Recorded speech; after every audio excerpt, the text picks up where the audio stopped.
Welcome to Entrepreneur State of Mind. I'm your host, Dr. Dale Caldwell, and I have another good friend and a guest, Bart Jackson. And Bart, how are you today?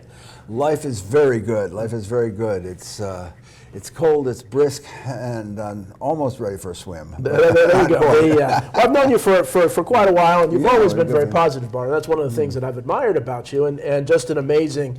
You know, I just had my 7th book out, and you must have, how many books have you written? It's about a dozen, I think. Okay, about a dozen. I know you had many more than me. And so what I want to do today, as I always do, is to get your origin story. So now, where were you born? Where did you go to high school and college? Because you have just an interesting life. So where were you born? I was born of poor but proud parents in a manger. Oh, no, wait a minute. No, I got that wrong.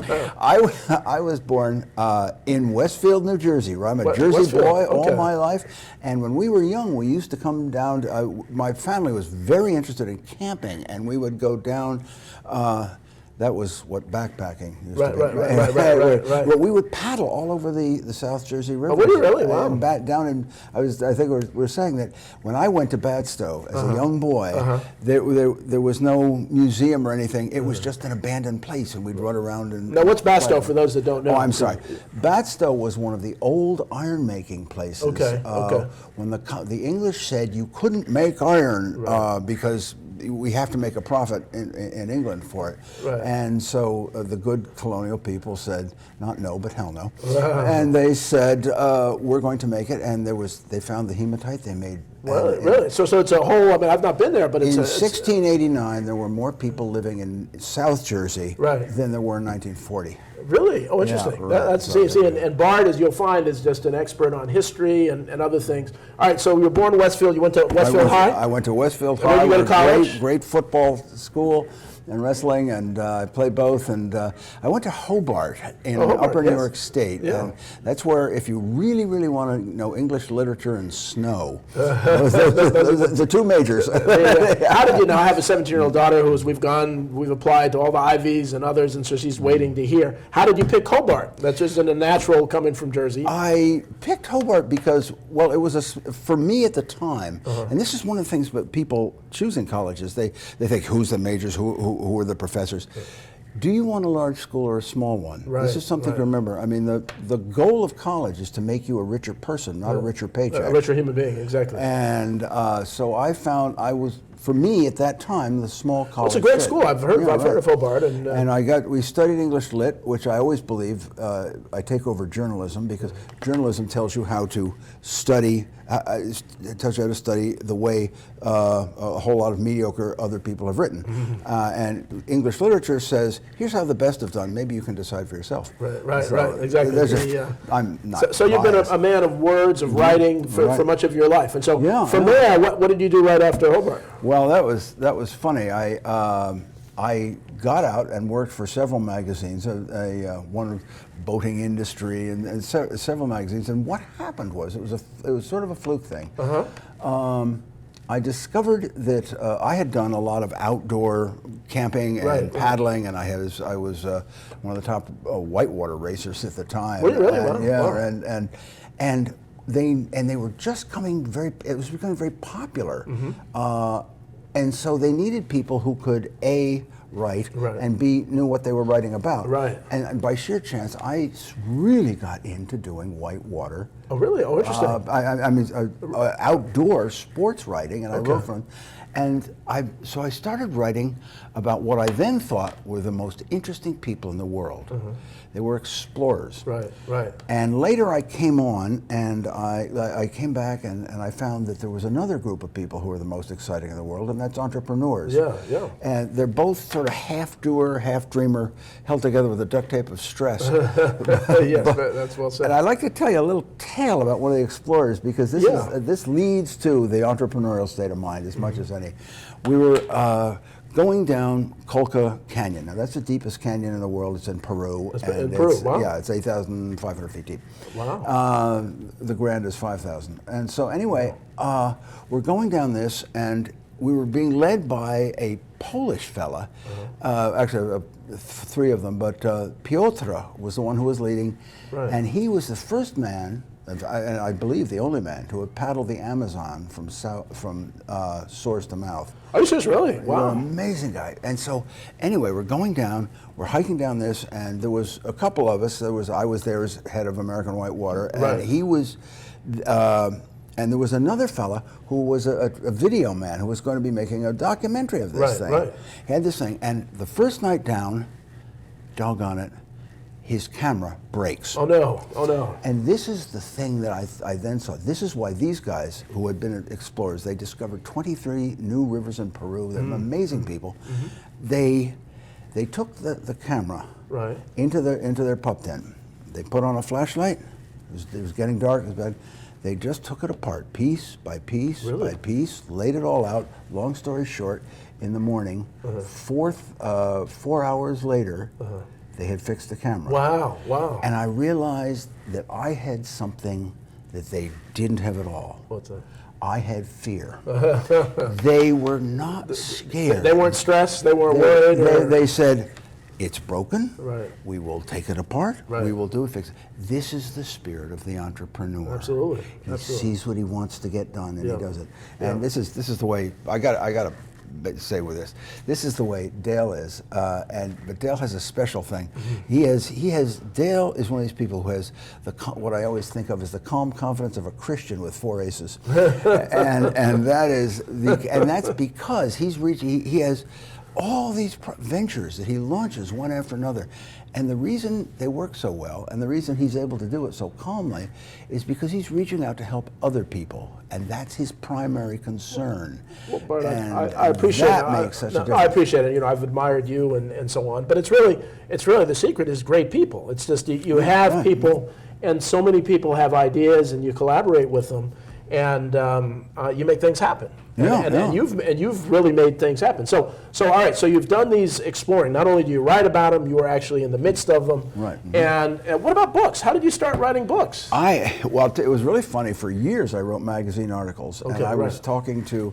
I really had made a mission in my life to go out and find the most interesting people that I could, and celebrate the best, and they are. So much of media, by the way, sees if they can find what's the bad sin I can find. Right. What's the problem? You don't learn anything from sin. Right. You do learn so much from what the best of everybody has. So, Exactly. so that's what I could do. Besides, I decided, my family kept saying, if you don't have any talent, son, chase after the people who are doing right. Anyway. So now you were doing in this travels. You were the publisher of the magazine, or well, actually, what was your role? I wrote freelance. I published a few magazines. I started several magazines. I started a magazine called Biz4NJ, which is a business journal about New Jersey. Okay. But I mean, you're a serial entrepreneur, Bart. I mean, you were building me up, but I mean, you have done so many entrepreneurial things, and most of them very, very successful. So but that's why you're on this show. So all right. So what was your first book? What was your very, very first book? the first book was Running the Wild Rivers of North America. Okay. And it was a survey book, and I had. Because I've been racing and I've been going, I literally traveled all over, and I got all my friends. This is the whole thing. My wife's husband keeps saying that He uses that term. The wife didn't catch that. His wife's husband. I love that. In fact, one of your books is about the words. It's called of In the my Words of wife's My Husband. Right. Well, the saying is, one ambitious, iron-willed individual can climb the highest mountain, but one compassionate individual with all his supporters around him can move it. Yes. And that's the thing. I mean, when I wrote this book, CEO of Yourself, Which is your latest book, which Yes, just came out not too long ago. Getting down to the business of your more rewarding life, CEO of Yourself. And there's 2 favorite chapters in it. Yep. And Yeah. And then what 2 chapters? if you'd like to make my wife happy, please buy the book. It's on Amazon. It's on Amazon. You can get it on Amazon. You can go to bartsbooks.com. You can get signed copies. And now what's happening is colleges are picking it up. Fairleigh Dickinson and others are picking up and using it in their classes. Wonderful, wonderful. And we've even had high school people, which this book was written for people in business, but the high schools are now picking up because the kids they've got the idealism and the savvy. But also they're much more advanced now. The social media, the internet has made them, and so many of them want to be entrepreneurs. And so as you know, you and I are passionate about, government should kind of get out of the way and really help young people really develop their entrepreneurial spirit and really grow and develop their own businesses. So CEO of yourself, say a little bit about that. Okay, well, the whole thing I saw, I watch people go to work, and I write about all these business people who make immense creations, and two guys walk down the street and they say, we should build a skyscraper and build that, and let's make it 40 stories. And the other one says, no, let's make it 50, and they do it. Right. If you don't believe they do it, look at any skyline in America. Right. That's entrepreneurs. That's what we're doing today. Absolutely. Okay, now then they go home and they say, I have no idea what to do with my life. And so I said to myself, what's the difference? It's like Piotr, he didn't have fear, and he saw the choices. Right. I think 10 cents of my own money says that you right there have the answer. You know what is the best for you. If you really begin to understand what you want to do and what your needs are, you can really do anything. Is that really kind of what you're saying? Yes and no, and that's the whole thing. You can't do anything because this is why I said CEO of yourself. Right. You are not there's a great poem in Victus that says, I am the master of my fate, the captain of my soul. No, you're not. Everybody has had a set of circumstances. Right. You were, I was, we all are. Absolutely. And the CEO has a board that hands him his circumstance. Here's your company, here's what you got. And fate sits smilingly on your board chair. And we don't all get good cards. How do you play the hand? That's what the CEO does, the Chief Executive Officer. And we're telling you, this book is a guide to help you work through being playing the hand better. Right, playing the hand better. And being the best you? Being the very best you? Yeah, actually there's two products. There's number one is the product is yourself, your character, what you want, what the type of person you want to be, and the other is once you've got yourself built, it's that's your company, so to speak. Okay. And then the next is, so what do you want to do with this? What's your product? What do you want to make? What do you want to do with it? And I love it, but I love it. We'll explore that a little bit. We're going to take a quick commercial break now, and we'll come back to Bart Jackson, the CEO of Bart's Books. I love it.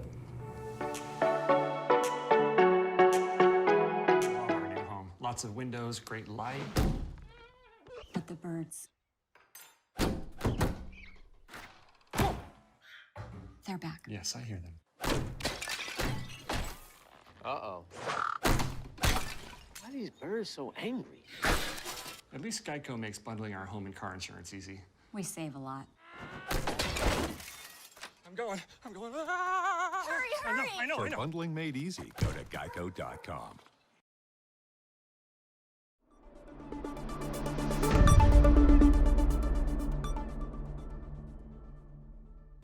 Welcome. I'm Barry Lefkowitz. I'm your host on New Perspectives on RVN TV. I come to you each week with issues and topics that you will generally find in the news. And if you're looking to be able to get caught up and know what's going on, then New Perspectives is the show for you on RVN TV. Look forward to having you. Your mom's gotta go. Oh, she's family. Like daughter, like mother. Well, what is that supposed to mean? She's using my Old Spice moisturizer with shea butter for impossibly smooth skin, and she's wearing my robe. It's bad enough you use up all my body wash, and now her.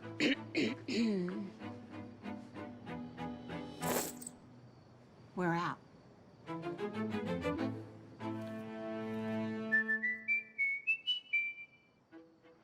Nice robe. Thanks, Mom.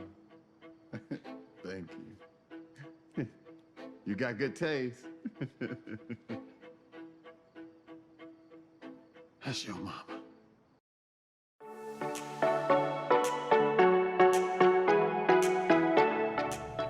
Welcome back to Entrepreneur State of Mind. I'm your host, Dr. Dale Caldwell, here with Bart Jackson of Bart's Books and many other entrepreneurial endeavors. And so we were just talking about his latest book, one of 12 called CEO of Yourself, which I was looking through is really innovative, getting people to think very, very differently. So Bart's books, and so I've known you through Bart's books. When did you found that, and why did you found that, and what is it doing? Well, as I said earlier, was doing all these individual interviews and magazine articles, what I kept finding is that, particularly in the world of business, these things you get 4 or 5 people who had a great deal of expertise on marketing or on how to treat your employees, and they needed to be pulled together. Okay. So I said, so what I did was I got all these people that I had interviewed before, and I put them in a book. There's this book, The Art of the CEO. There's another one called Behind Every Successful Woman Is Herself. And what we did was I would get what I did was I gathered all these people that I had interviewed and many more and pulled them together and brought their ideas into a single topic. Nice. And so that was the fun. We surveyed for this Art of the CEO book, we surveyed over 2,000 CEOs. Oh, really? Oh, wonderful. Right. So talk a little bit about that. So the Art of what did you learn in that discussion with CEOs? What I learned is that there is no true path to success anywhere. Right. And there is not one type of person. There are not 7 habits. It is individual. Yeah. The people are totally different. And the other thing I found was that what they kept coming up to me is that CEOs, the chief executive officers, are not busy and frantic. They have hobbies. Right. They live their life. They have a life outside. They have a life outside, yeah, and they do it. And actually, the 2 biggest things they said that they never expected when they step into the CEO's chair, they never expected, first of all, to have so much of their time dealing with money. Yeah.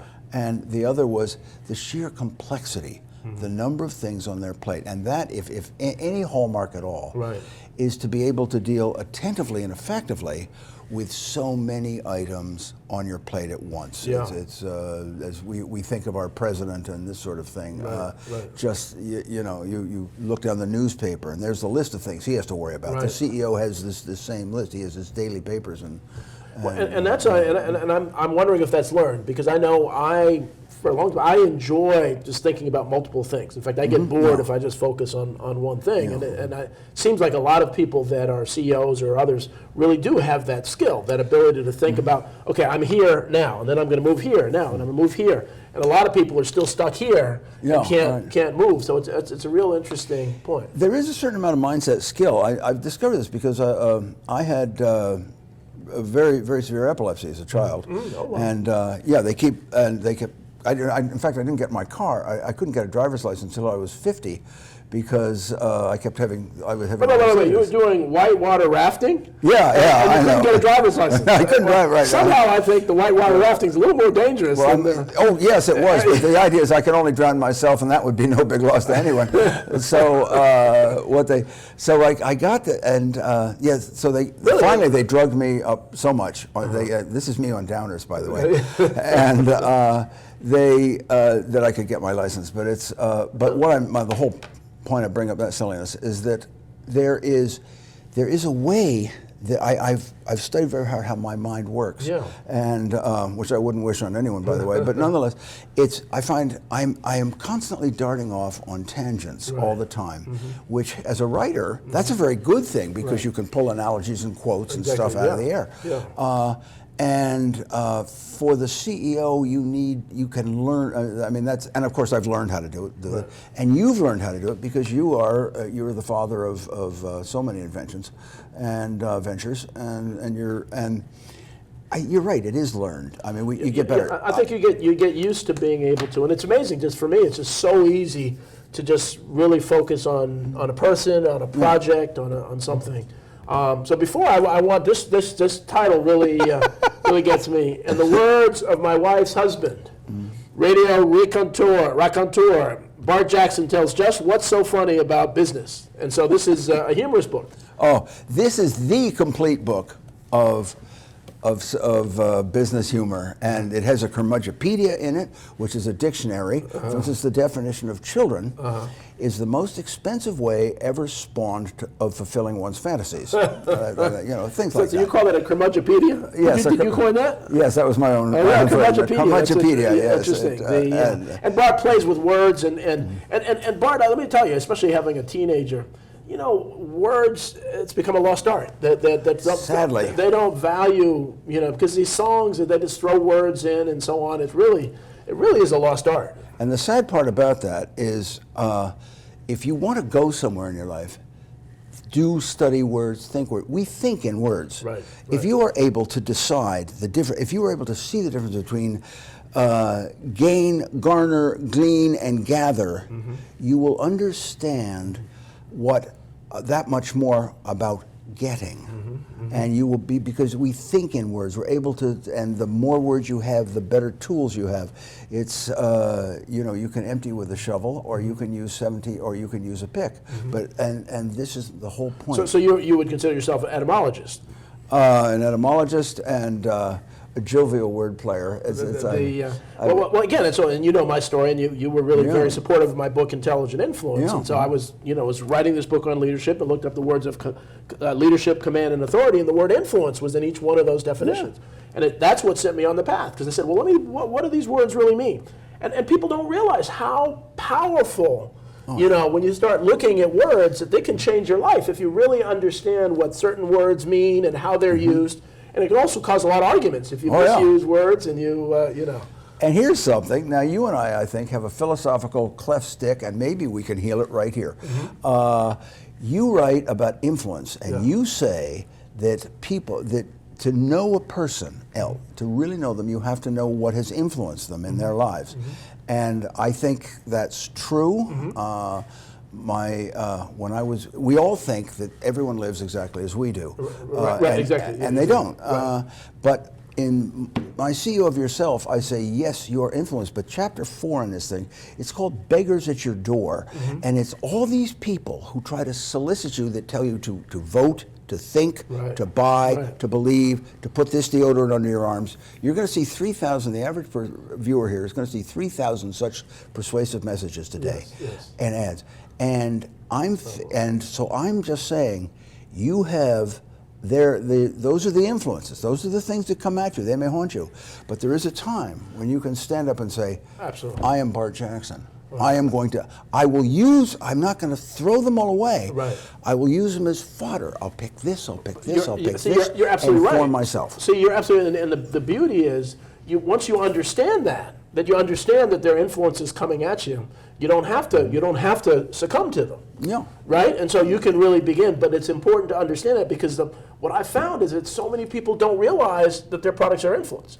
I'm a self-made person. I pulled myself by my own bootstraps. No, you look at the influences. You do this because of this. You do this. You like the Yankees because you were born in New York. You like the Red Sox because you were born in Boston. You know, and so I love this because it's helping you to take control of your influences. And that's a very, very powerful, powerful thing. My wife's husband keeps saying that if you truly believe you're a self-made man, you've already botched your creation. But Exactly. the second most popular chapter is in this book, is enlisting aid. You don't do anything. Anything you do alone, you aren't doing well enough. There are more people out there who do want to help you, who want to give you things, and you have allies all over the place. And it's also, you know, people will go out and they'll search for talent all over their life, and they don't say hello to the guy on the bus. They don't think how this guy could enrich my life. I paddled 2 of the most challenging rivers I've ever met by people I said hello who saw that I had a paddle on a bus. Really? I mean, this is how it happens. There's a worldview to reach out there. And that leads us into, do we have time to talk about the entrepreneurial employee? Yes, please. All right. Absolutely. Now, this gentleman here is always prodding other people to be better than they are. And sometimes he picks people that have a lot to give. And in this case, he incited me. And there was, Dale has launched a movement in honor of his amazing father called Entrepreneur Zones. And it's an amazing movement. And I've been privileged to be on the advisory board, and Dale made a comment once I was redoing, this is the second edition of this book, and I was redoing it, and he said, well, you know, even salaried people are employees. I'm sorry, are entrepreneurs. And so I said, that's it.